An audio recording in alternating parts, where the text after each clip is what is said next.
Hello, in this lesson, we will be discussing one of the more advanced sentence correction issues you'll want to be thinking about as you engage with these formats, some secondary issues that will be needing consideration once you've addressed the primary issues that we see from earlier on in our course. So let's recap those primary sentence corrections issues first here in this lesson, starting with subject-verb agreement. And we know that subjects and verbs, they have to agree in terms of number, so the difference between dogs run versus dog runs, as well as they have to make sure that they're a complete sentence. So that means no fragments, meaning too few subject-verb pairs, ultimately none, and no run-ons where there are too many subject-verb pairs.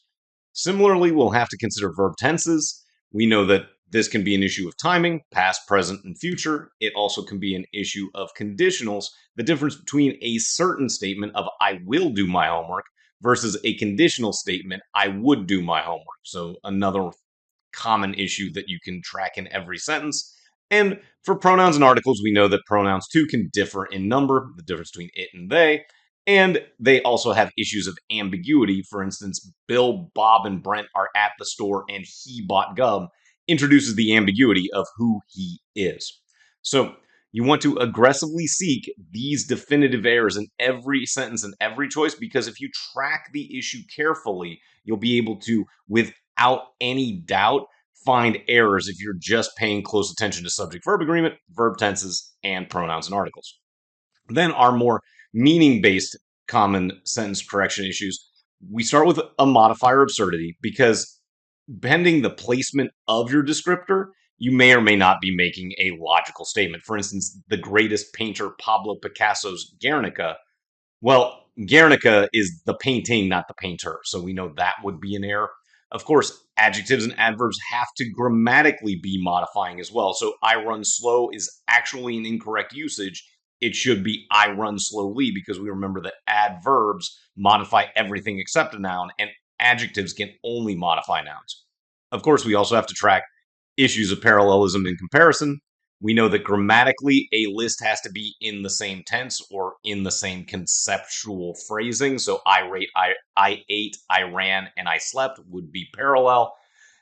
And conceptually, we have to make sure that we're listing, for instance, here, all of the teams, not stating something that would be an illogical list of my favorite teams are the A's, Raiders, and I like Man U, because now I'm saying a verb at the end as opposed to just the nouns of the teams. And then idiomatically, these are just memorized English rules. Fewer counts number, less counts amount, those sorts of things. And you have to use idiom as the final issue to evaluate unless you're absolutely certain of the error and the proper fix. And you need to be certain with these second set of primary sentence correction issues, because they have to be based on meaning to be able to use them in your evaluation. Now, our secondary sentence correction issues, which is the crux of this lesson, starting with redundancy. So this comes from the Department of Redundancy department. Obviously, you don't need to say department twice, and sometimes the sentence correction options do say the same thing more than once. So you want to ask, if the only difference in the choices is extra terms, does the omission cause confusion? Because if the answer is yes, you can eliminate choices omitting that necessary information because it was required to understand the meaning of the sentence. But if the omission, just losing the extra words, doesn't introduce confusion with that meaning of the sentence, just select the more succinct choice. Another secondary issue is going to be changing the originally intended meaning. And that's when the choice articulates information that doesn't match the original meaning of the sentence. And when you're debating different potential meanings, you have to default to the meaning as originally intended in choice A, unless choice A created an illogical meaning. So when you've got a difference between the choices that really is just, say, the difference between more versus most, if each was acceptable, you have to default to the original, whichever it was, because you can't change the meaning in an answer choice. You also have to track active voice and passive voice. So active voice is where the actor does the action, such as the sentence, dog bites man. That has the dog as the subject doing the action. Passive voice would be man was bitten by dog. It's a complete sentence, but now the actor of the action, the dog, has been put secondarily in the sentence. And active voice is preferable to passive, provided both options are present in the answer choices. But passive voice can be correct if the active alternative is not provided as an answer choice. So, our strategic implication of all these secondary issues. First, don't use as an initial issue unless it's obviously incorrect. And that's especially important with the active voice, passive voice issue and the change in meaning. You're not going to know it's a change in meaning until you've compared it to the original. So you can't say that the original has a change of meaning error because it wouldn't have had any sort of indication as to what the original meaning was if there was a change of meaning error. And similarly, active voice versus passive voice. If passive is all that's present, then you don't know that active was incorrect. And you do want to consider those secondary issues against the other choices, and especially the original sentence, to help identify the most direct and correct option.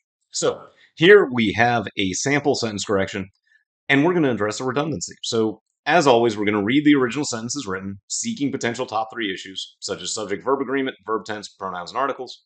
So we begin arriving without warning. The earthquake can, in a few seconds, cause a level of death and destruction that can only be matched by the most extreme weapons of war. So we want to note added words or phrases in the choices as possible redundancy indicators. So for instance, in choice B, we suddenly introduce the term shockingly.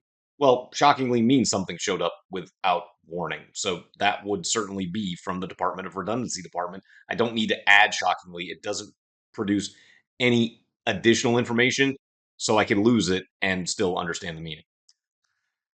Then you want to consider if extra words that are provided give needed context or can just be removed without confusing the meaning. So let's take a look at a couple of other examples, such as choice C. We've got death level. So we've changed causa level of death to death level, and I honestly don't know what a death level is. It sounds like something out of a video game, and that is definitely going to change the meaning as opposed to a level of death. You can't just allow your brain to say that's okay.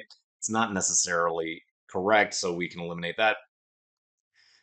And then we've got causal level of death in the other options. And when we're considering causal level of death, we actually don't need that cause a level of death when we're comparing it to choice D, because choice D loses that a level of, and that a level of is to a degree strange because it's a level of death and destruction. It means like a single level as opposed to just a lot of both.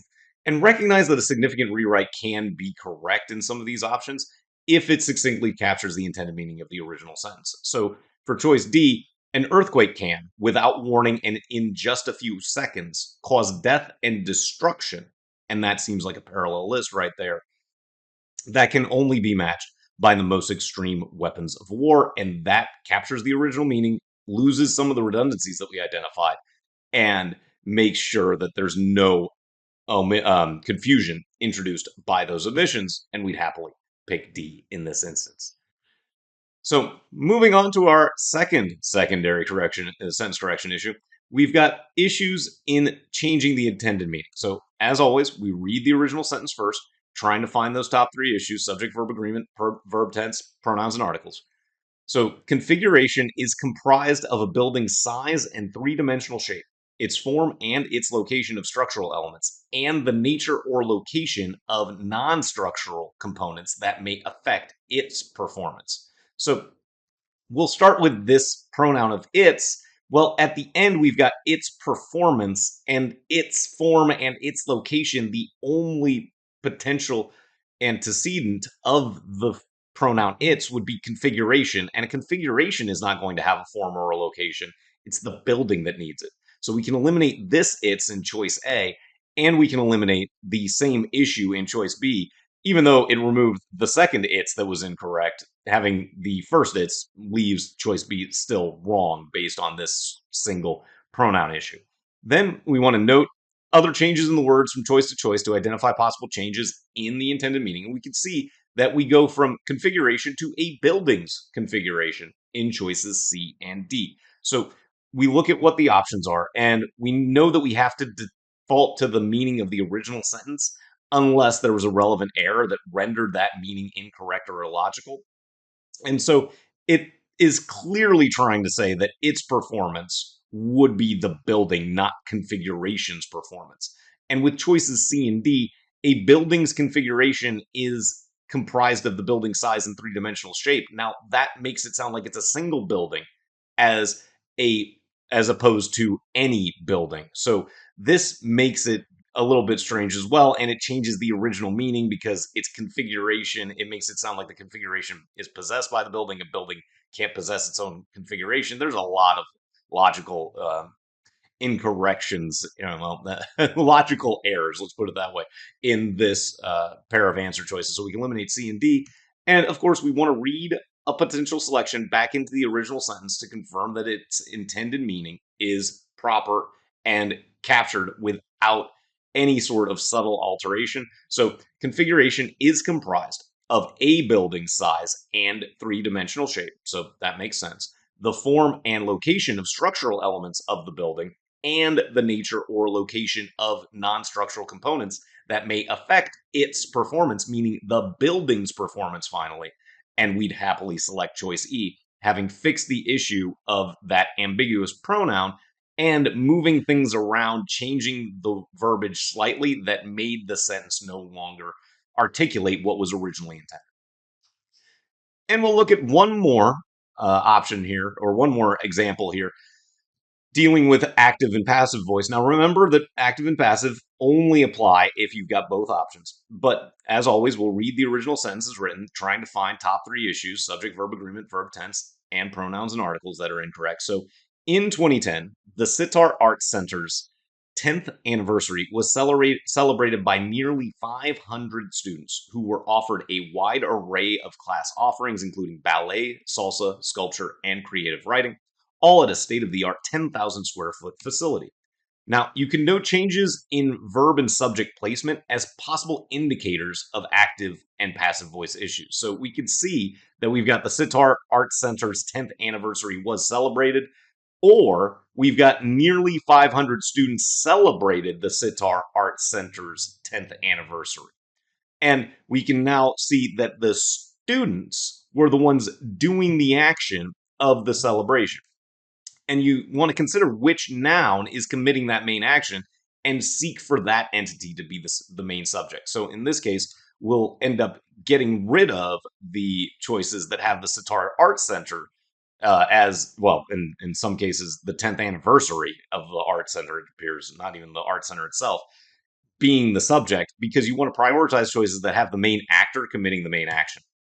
Then we'll have our options, and we want to read those into the original sentence to confirm that there's no change in the originally intended meaning. So if we start with choice B, in 2010, nearly 500 students celebrated the Sitar Arts Center's 10th anniversary by taking advantage of a wide array of class offerings, including ballet, salsa, sculpture, and creative writing, all at a state-of-the-art 10,000 square foot facility. And that's fine. But if we go to choice D, in 2010, nearly 500 students celebrated the 10th anniversary of the Sitar Arts Center, who were offered a wide. Well, now who was who? I don't know who they were. I mean, it introduces an unknown, and we know that the students were who had it, who had the wide array of class offerings. So choice D introduces an ambiguity that we don't want, and choice B ended up being the correct option.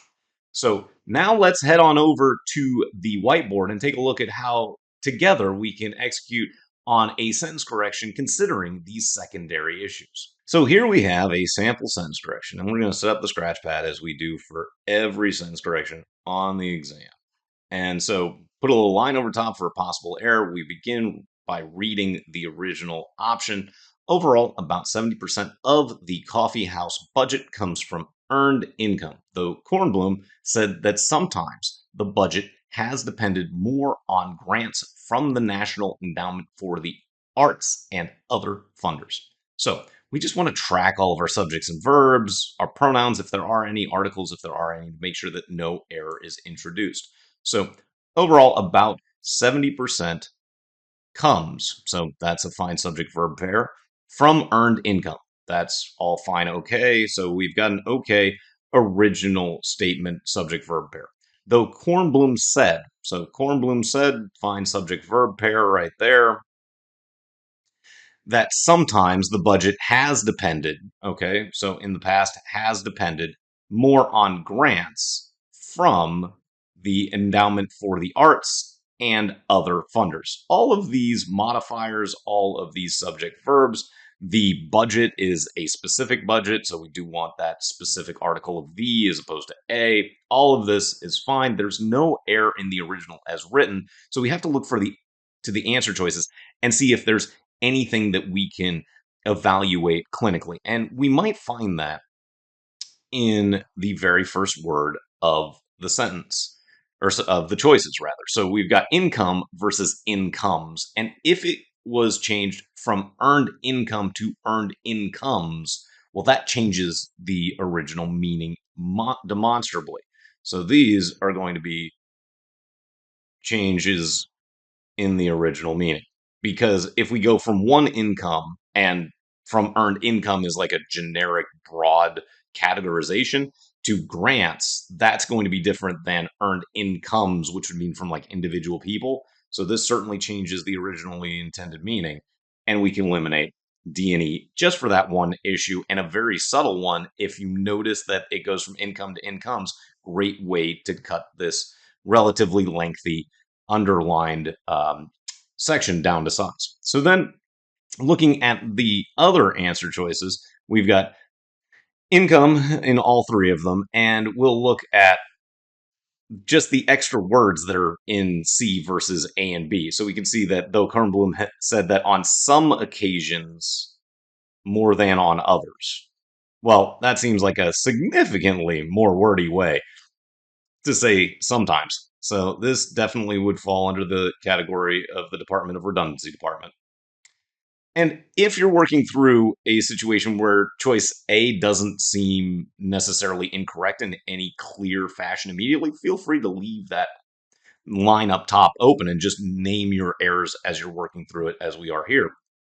And then we just have to look very closely at the differences between A and B. So we've got income, though Kornblum said that sometimes the budget depends versus has depended. So we've got has depended versus depends, mostly on grants. Ooh, there's another issue. So we've got has depended versus depends, and more on grants versus mostly on grants. And one other thing that you want to keep in mind is don't allow yourself to get stuck on just one issue, because to my mind, the difference between has depended and depends here is going to be a lot harder to adjudicate as opposed to the difference between more and mostly, because you can't go from more to mostly without changing the meaning again.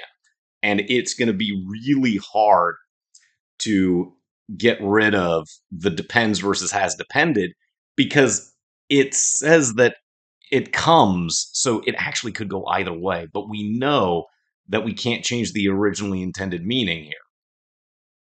And so that's the reason we can eliminate choice B. And by focusing on meaning and some of these secondary issues, you can avoid getting stuck on a primary issue that may actually have two okay answers. And in this case, we just read the original back to make sure that everything made sense. And this is how you can consider some of these harder, higher end difficulty things when you're working through sentence corrections on the test.